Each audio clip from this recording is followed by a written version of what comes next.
Because some secrete hydrochloric acid as well as others secrete pepsinogen. Now, I think I told you that the ogen ending means it's an inactive precursor molecule. And then after the pepsinogen comes in contact with the hydrochloric acid, it gets converted to pepsin, and pepsin causes protein to become tri- and tetrapeptides. Not fully digested, but getting closer. All right? Well, that's clear so far, yes?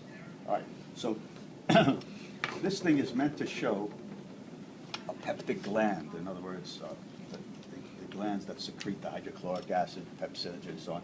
So this is just a stomach gland. I usually don't ask for it. I do ask for the rugae, though. Okay? And of course, this is esophagus right here. The sphincter up here is called either the upper esophageal sphincter or the cardiac sphincter. The stomach is divided into parts. The upper part here, the part that pouches upward towards the thoracic cavity, is called the cardia, C-A-R-D-I-A. The middle, of course, is the body. And this thinner part that forms the upward twist of the J, this is called the pylorus, P-Y-L-O-R-U-S. And of course, this sphincter that guards the sending of the food on from the stomach into the first part of the small intestine, into the duodenum, that sphincter is called the pyloric sphincter. Makes sense? It's at the end of the pylorus, pyloric sphincter. Now, what's the reason for the third muscle layer?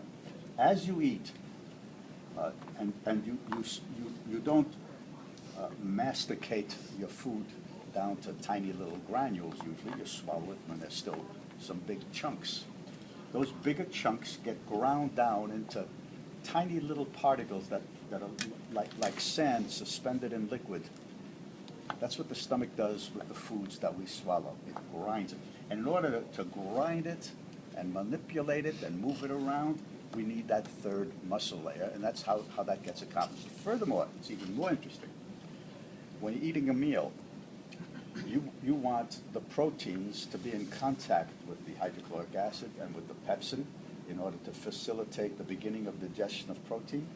So the last thing you eat towards the end of a meal is manipulated by these three muscle layers into the center of the stomach contents, so that they're in there for the maximum period of time before they start to squirt out through the pyloric sphincter. And I remember sitting on a couch with